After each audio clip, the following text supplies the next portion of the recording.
என்னோட வாழ்க்கையில இனிமேலாவது நல்லது நடக்குமா? வீடு வாங்குவேனா? கார் வாங்குவேனா? திருமணம் ஆகுமா? இல்ல முதல் திருமணம் நிலைக்கல. 2ஆம் திருமணம் நோக்கி போயிட்டு இருக்கு. அது நல்லபடியா முடியுமா? இல்ல டிவோர்ஸ் சரியா நடக்குமா? வெளிநாட்டுல வேலை முயற்சி பண்ணிட்டு இருக்கேன் கிடைக்கல. ஃபண்ட் ஒரு இடத்துல லாக் ஆயிருச்சு. எதிரிகள்ட்ட கவனமா இருக்கணும். உங்களுக்கு ஏதாவது மெடிக்கல் இஷ்யூஸ் இருக்கு, ரத்தம், நரம்பு, எலும்பு சம்பந்தமான வியாதிகள் இருக்கு அப்படின்னா கண்டிப்பா நீங்க ஒரு ஃபீவர் வந்தா கூட ஒரு 10 நாள் இருக்கும். போகாது அவ்வளவு சீக்கிரம். பார்ட்னர்ஷிப்ல கவனமா இருக்கணும். தொழில் ஆரம்பிக்கிறதுல கவனமா இருக்கணும்.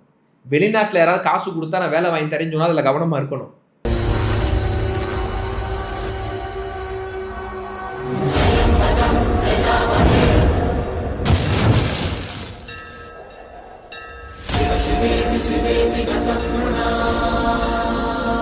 ஐந்து முகம் தோன்றில் ஆறு முகம் தோன்றும் வெஞ்சமதில் அஞ்சன வேல் தோன்றும் நெஞ்சில் ஒருகால் நினைக்கின் இருகாலும் தோன்றும் முருகா எனும் ஓதுவோர் முன். எல்லாருமே இந்த பயந்துட்டு இருக்கக்கூடிய ஒரு பதிவு இது கண்டிப்பா இருக்கும். ஏன் அப்படின்னா நிறைய பேர் குழப்பிட்டாங்க எல்லாத்தையுமே. ஏன்னா இந்த தனுசு ராசி தனுஷு லக்னம் புரியுதுங்களா, அவங்களுக்கான சனி பெயர்ச்சி வீடியோ பதிவு தான் இது. என்னோட வாழ்க்கையில இனிமேலாவது நல்லது நடக்குமா? வீடு வாங்குவேனா? கார் வாங்குவேனா? திருமணம் ஆகுமா? இல்ல முதல் திருமணம் நிலைக்கல. 2ஆம் திருமணம் நோக்கி போயிட்டு இருக்கு. அது நல்லபடியா முடியுமா? இல்ல டிவோர்ஸ் சரியா நடக்குமா? வெளிநாட்டுல வேலை முயற்சி பண்ணிட்டு இருக்கேன் கிடைக்கல. ஃபண்ட் ஒரு இடத்துல லாக் ஆயிருச்சு. இப்படி பலதரப்பட்ட கேள்விகள் தனுசு லக்னம் தனுசு ராசிக்காரர்களுக்கு ஓடிக்கிட்டு இருக்கும். இந்த சனி பெயர்ச்சி கடந்த வருடம் எப்படி இருந்துச்சு அப்படின்னு பாத்தீங்கன்னா அவ்வளவு சிறப்பான நாட்கள் கிடையாது. இந்த ராசி மற்றும் லக்னத்துக்கு நல்லா புரிஞ்சுக்கோங்க. பொது மாரகாதிபதி, அதாவது இந்த லக்னத்துக்கு கெடுதல் பொதுவா செய்யக்கூடியவர் சனி பகவான். அது மட்டும் தான் கையில வச்சிருக்காரா? கிடையாது. குடும்பம், தனம், வாக்கு, கல்வி, 3ஆம் இடம், தைரிய வீரிய ஸ்தானம், இளைய சகோதர ஸ்தானம், இந்த ரெண்டையுமே கையில வச்சிருக்காரு. அப்ப 2ஆம் இடத்துல சனி இருக்கும்போது காசு பணம் ஃப்ளோ இருந்துச்சு, மணி இருந்துச்சு, எல்லாரும் முன்னேற்றம் அடைஞ்சோம், வீடு மனை வாசல்லாம் வந்துச்சு. 3ஆம் இடத்துல இருக்கிறப்ப பெரிய லெவல்ல முன்னேற்றம் இல்லை. இப்ப 4ஆம் இடம், 3ஆம் இடத்துல இருந்து இப்ப 4ஆம் இடம் எங்க வருது? மீனராசி, உங்களுடைய ராசிநாதனாகிய இன்னொரு வீடு மீனராசிக்கு இந்த சனி பயிற்சி ஆகுது. எனக்கு நல்லது நடக்குமா? நான் ஆரம்பத்தில் சொன்ன ரெக்கவர்மெண்ட்ஸ் எல்லாம் பலிதமாகுமா? எனக்கு எந்த அளவுக்கு இம்பாக்ட் பண்ண போகுது? இதை பற்றி அந்த வீடியோ பதிவில் நம்ம பார்க்க போகிறோம். முதல்ல இந்த சனி பெயர்ச்சியுடைய மூல மந்திரம் ஓம் காகத்வஜாய வித்மகே கட்ககஸ்தாய தீமகி தன்னோ மந்த பிரச்சோதயாத்.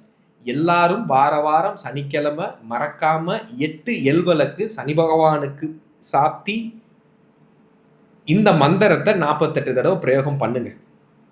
சனி பயிற்சியா இருக்கிற எல்லாருமே சரி. போன தடவை யாரும் நம்மளை மதிக்கலை, வெரி ஸ்ட்ரைட் ஃபார்வர்ட். நம்ம பணமும் பொருளாதாரத்திலையும் பெரிய லெவலில் சக்ஸஸ் இல்லை. திருமணம் ஆச்சு, ஆனால் அந்த திருமணம் விவாகரத்தை நோக்கி போயிருச்சு. அப்ராடு வேலை ட்ரை பண்ணும், அதுவும் பெருசாக கிடைக்கல. குழந்தை வரத்துல எனக்கு டிராபேக், அதாவது கடந்த 5லேருந்து 7 வருஷமா வச்சு அடின்னு அடிச்சு நிம்மதி இல்லாத ஒரு சூழலுக்குள்ள தள்ளி, உலகம்னா என்ன, சொந்தக்காரன்னா யாரு, ஃப்ரெண்ட்ஸ்னா யாரு, வேலை பார்க்குற இடத்துல இருக்கக்கூடிய நண்பர்கள் யாரு, நான் கஷ்டப்படும் போது யார் என் கூட நிற்பான்றத சனி பகவான் காட்டி கொடுத்துருவார். இதை உங்களுக்கு எக்ஸாக்டா உணர்த்தினார். கோபுரத்துல உட்கார்ந்துருந்த நீங்க தர ரோட்டுக்கு இழுத்துட்டு வந்து இதுதான் உலகம், இப்படித்தான் நீ நடக்கணும், சொந்தக்காரங்கிட்ட இப்படித்தான் நீ பேசணும், வேலை பார்க்குற இடத்துல நெளிவு சொல்லிவாத்தான் போகணும் அப்படின்னு உணர்த்தினவர் சனி பகவான். தாம் தூம்னு செலவு பண்ணிக்கிட்டு இருந்தோம், அது எல்லாத்தையுமே குறைச்சி விட்டார். இதெல்லாம் போன பலன். அதுக்கப்புறமா கடந்த ஒரு 2லேருந்து 3 வருஷமா ஓரளவுக்கு பிரீத் பண்ணி நம்ம நல்லாவே வாழ்க்கை ஸ்மூத்தா போயிட்டு இருந்துச்சு. காசு வந்துச்சு, பணம் வந்துச்சு, பொருளாதாரம் முன்னேற்றம் இருந்துச்சு, கார் வாங்கணும், வீடு வாங்கணும், ஓரளவுக்கு இம்ப்ரூவ்மெண்ட் எல்லாமே இருந்துச்சு. இந்த பொதுவாகவே தனுசு ராசி தனுசு லக்னம் இந்த குருவோடைய ஆதிக்கம் இருப்பவர்களுக்கெல்லாம் என்ன தெரியுமா பெரிய பிரச்சனையே? அவங்க வெரி ஸ்ட்ரைட் ஃபார்வர்ட், பொய் சொல்ல வராது. 2வது, அவ்வளவு சீக்கிரமா பட்ட காயங்களை மறக்க மாட்டாங்க. அவ்வளவு சீக்கிரமா ஏமாந்த விஷயத்த மறக்க மாட்டாங்க. காதல் வயப்பட்டு ஏதாவது ஒரு விஷயங்கள் இருந்தாங்கன்னா அவ்வளவு சீக்கிரம் அதுல இருந்து வெளியே வர மாட்டாங்க. இது எவ்வளவு பெரிய டிராபேக் தெரியுமா? இதுல இருந்து இது எவ்வளவு பெரிய நெகட்டிவ் தெரியுமா? இது எல்லாமே உங்களுக்கு தவறான கைடன்ஸ். இது எல்லாத்துலயும் இருந்து நீங்க மாறிதான் ஆகணும். காலத்துக்கு ஏற்பவாறு நம்ம மாறிதான் ஆக வேண்டும். இந்த சனி பெயர்ச்சி 4ஆம் இடத்துல இருக்கிறதுனால நிறைய வீடியோ பதிவுகள் என்ன சொல்றாங்க, எனக்கு வந்த ஃபோன் கால்ஸ்லையும் ஐயா சனி பெயர்ச்சி வீடியோ பார்த்தேன், 4ஆம் இடத்துல சனி பகவான் வருது, எங்க அம்மாவுக்கு ஏதாவது முடியாம வந்துருமா, என் வீட்டுக்கு ஏதாவது பிரச்சனை வந்துருமா? சொத்து அந்தஸ்து கௌரவத்துல ஏதாவது பிரச்சனை வந்துருமா? சுகஸ்தானம், ஏற்கனவே நான் சேர்ல உட்காந்துருந்தேன், தரையில உட்காந்துருந்தேன், இப்ப குழி தோண்டி உள்ள உட்கார வச்சிருக்காங்க, என்னைய மூடிடுவாங்களோன்னு பயத்திலேயே நான் இருக்கேன். ஏன் சுகஸ்தானத்துல சனி பகவான் இருக்காரு, என்னையா என் வாழ்க்கை எப்படி ஆயிருயா அப்படின்ற கேள்வி, பயம் ஓடிக்கிட்டே இருக்கு. நல்லா புரிஞ்சுக்கோங்க, காலபுருஷ தத்துவத்திற்கு 9ஆம் அதிபதி நீங்க குரு. உங்களுக்கு நன்மை நடக்கல, நீங்க மற்றவங்களுக்கு நன்மை செய்யலைன்னா கலியுகத்தில் எங்க நன்மை இருக்கும்? அப்ப தர்மத்திற்கென்றே பிறந்த குரு பகவான் எந்த நவகிரக தோஷமானாலும் சரி, எந்த விதமான பிரச்சனைகளானாலும் சரி, சனி பயிற்சி, ராகு கேது பயிற்சி, குரு பயிற்சி, எது வேணா இருக்கட்டும், பொதுவாக குருவாகிய உங்களுக்கு பெரிய லெவலில் எந்த விதமான பாதிப்புகளும் வரவே வராது. ஏன்? காலபுருஷத்துவ தத்துவத்திற்கு 9ஆம் இடம். 9ஆம் இடம்னா என்ன?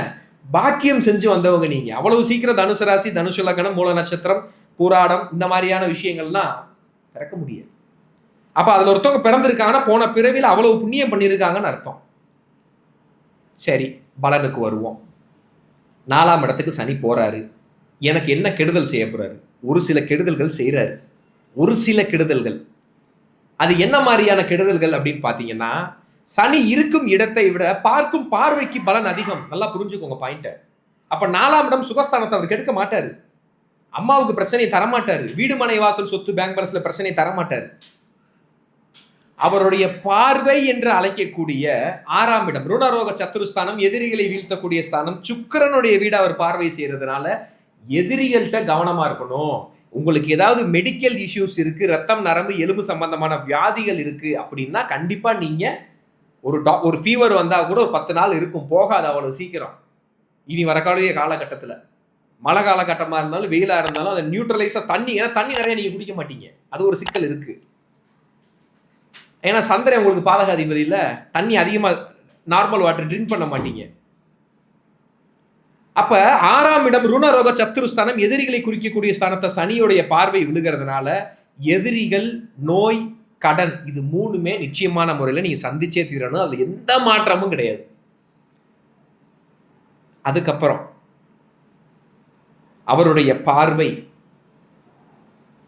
7ஆம் இடமாகிய, அவர் 7ஆம் பார்வையாக புதன் வீட்டான கன்னி வீட்டை அவர் பார்க்கறதுனால அது உங்களுக்கு தொழில் ஸ்தானம்.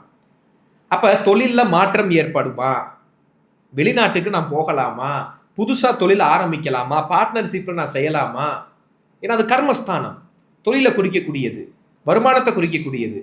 அப்ப அந்த 10ஆம் இடத்தை இவர் 7ஆம் பார்வையா பார்க்கறதுனால பார்ட்னர்ஷிப்ல கவனமா இருக்கணும், தொழில் ஆரம்பிக்கிறதுல கவனமா இருக்கணும், வெளிநாட்டில் யாராவது காசு கொடுத்தா நான் வேலை வாங்கி தரேன்னு சொன்னா அதுல கவனமா இருக்கணும், பிஸ்னஸ் ஏதாவது பெரிய லெவலில் முதல் போடுறதா இருந்தால் ஜாதகத்தை கண்டிப்பான முறையில் பார்த்துட்டு தான் முதல் போடணும்.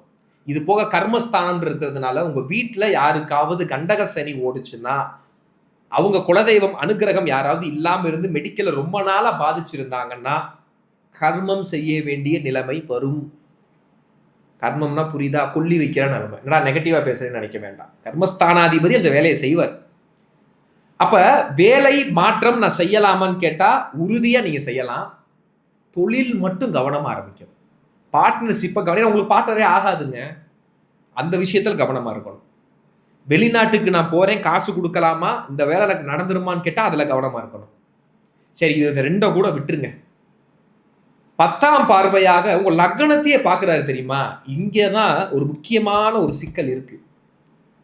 தெளிவா சிந்திக்கக்கூடிய நீங்க, அறிவா செயல்படக்கூடிய நீங்க, மற்றவனுக்கு அட்வைஸ் சொல்லக்கூடிய இடத்துல இருக்கிற நீங்க, இது 3மே பாதிக்கப்படும். நிதானம் இல்லாம ஒரு அன்ஸ்டேபிளா செயல்படக்கூடிய காலகட்டங்களாக ஒரு 2 வருடங்களாவது நிச்சயமான முறையில இருக்கும். வண்டி வாகனத்துல போகும்போது நிச்சயமான முறையில கவனமா போகணும். விபத்துக்கள் ஏற்படுறதுக்கான வாய்ப்புகள் இருக்கு. ஏன்னா லக்னத்தை ஒரு பார்வை செய்யறாரு. ஏதாவது பேங்க்ல அமௌண்ட் இருந்துச்சு, ஏதாவது ஃபண்டு வர வேண்டிய விஷயங்கள் ஏதாவது இருக்கு அப்படின்னா நிச்சயமான முறையில் அந்த காசை சுப விரயமா இப்பவே பண்ணிருங்க. ஒரு 5 லட்சம் வச்சிருக்கேன், 2 லட்ச ரூபா வச்சிருக்கேன், 50,000 வச்சிருக்கேன், ஒரு 10,000 ரூபா வச்சிருக்கேன்னா இதை நீங்க செலவு சுப விரயம் பண்ணல. ஒரு தங்கம் வாங்குறேன், ஒரு லேண்ட்ல போடுறேன், ஒரு பிக்சட் டெபாசிட் போடுறேன் அப்படின்னு நீங்க இதை செய்யலேன்னு வைங்க சுப விரயத்தை. இந்த விரயம் அம்மாவுக்கு முடியலன்னு எக்ஸ்பென்ஸ் ஆகும், அப்பாவுக்கு முடியலன்னு எக்ஸ்பென்ஸ் ஆகும். எப்படி? சுப விரயம் ஆகாது, மெடிக்கல்ல மாட்டிக்கிறீங்க. வண்டி வாகனத்தில் ஏதாவது விபத்து ஏற்படும், வண்டிக்கு ஸ்பெண்ட் பண்ற மாதிரி ஆயிடும். தேவையில்லாத சவகாசம் ஏதாவது இருந்தால் தண்ணி ஸ்மோக் இந்த மாதிரியான விஷயங்களை போய் மாட்டிக்கிட்டு முழிச்சிருவீங்க. இதுதான் மெயின் பாயிண்ட்டு. இதுக்கு தான் இந்த வீடியோ பதிவு. அப்போ உங்கள் லக்னத்தை பார்வை செய்யறதுனால என்ன செய்யலாம்? நான் ஓப்பனிங்கில் சொன்ன மாதிரி வாரம் சனிக்கிழமை சனி பகவான் கோயிலில் 8 எள் எண்ணெயை வச்சு விளக்கு போடுங்க. ஓம் காகத்வஜாய வித்மகே கத்கஸ்தாய தீமகி தன்னோ மந்த பிரச்சோதய. இந்த மந்திரத்தை ரெகுலராக சனிக்கிழமை விளக்கு போடும்போது 8 விளக்கு வைக்கும்போது சாண்டிங் பண்ணுங்க. கைகால் ஊனமுற்றவர்களுக்கு உணவளிங்க.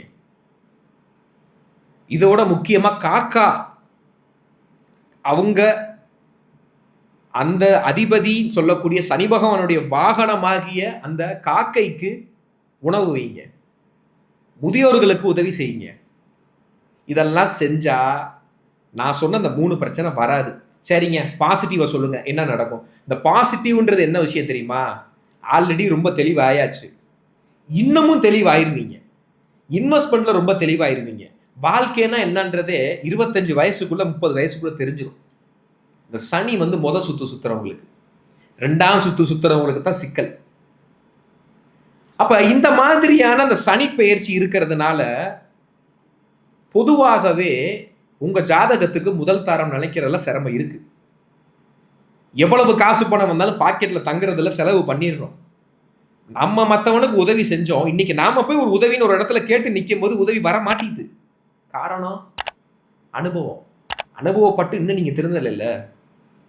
அப்போ உங்களுடைய செல்ஃப் அனலைஸ்மெண்ட் நீங்க நிச்சயமான முறையில் இந்த தடவை நீங்க எடுத்தே ஆகணும். எடுத்தா மட்டும்தான் பாக்கெட்ல காசு இருக்கும், இல்லைன்னா இருக்காது.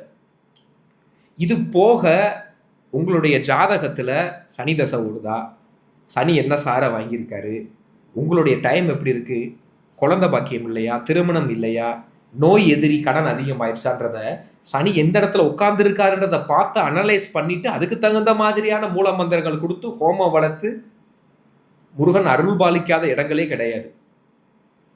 அப்ப நான் உழைக்கிறேன், எனக்கு ஊதியம் வேணும், ஜெம் கன்சல்டேஷன் எடுத்துக்கோங்க. ஜாதகத்துல லக்கு வர்றதுக்கான ப்ராசஸ் செய்யக்கூடிய கிரகம் எதுன்னு பார்த்து அதுக்கு முறையா ஆவாகனம் பண்ணி அதுக்கு என்ன விஷயங்கள் செய்யறோமோ அதை பண்ணுங்க. ஆன்மீகம் ஓரியன்டா இந்த கடன் பிரச்சனையிலேருந்து, எதிரி நோயிலிருந்து எப்படி வெளியே வரணுன்றதுக்கு ஹோமம் பண்ணுங்க. இதை பேசிக்கா நீங்க செஞ்சா இதுல இருந்து தப்பிச்சிடலாம். மற்றபடி பெரிய அளவுக்கு பிரச்சனைகள்ன்றது உடல் ஆரோக்கியம், வண்டி வாகனம், பிஸ்னஸ், இந்த 3ல தான் ஹைலைட்டா இந்த 2 வருஷம் இருக்க போகுது. இதுக்கு 3 விதமான பலன்கள் சொல்லியிருக்கேன். காசே என்கிட்ட இல்லை, விளக்கு போட மட்டும்தான் என்கிட்ட காசு இருக்கு, 100 ரூபா தான் செலவாக போகுது. ஐயா ஓரளவுக்கு என்கிட்ட ஃபினான்ஸ் இருக்கு, ஹோமம் பண்ணிக்கோங்க. ஐயா நான் ராசிக்கல்ல செக் பண்ணி என்னால் பெரிய லெவலில் க்ரோத் ஏற்பட்டு நான் வருமானம் சமூகத்தின் மத்தியில் நான் பெரிய லெவலில் ஜொலிக்கணும், செலிபிரிட்டிஸ் யூஸ் பண்ணுற மாதிரி நானும் பெரிய லெவலில் அந்த ஸ்டோன்ஸ் யூஸ் பண்ணி பண்ணணும். ஜெம் கன்சல்டேஷன், ஜெம்மாலஜி ரிப்போர்ட் வாங்கிக்கோங்க. மூலமந்திரங்களை சரியாக பயன்படுத்துங்க. சனி பகவான்கிட்ட எப்பேற்பட்ட கிரகமும் தப்பிச்சிடும். குருவாகிய நீங்க தப்பிக்க மாட்டீங்களா? தர்மம் இருக்கும் பட்சத்தில் யாரு வேணாலும் சனி பகவான்கிட்ட தப்பிக்கலாம்.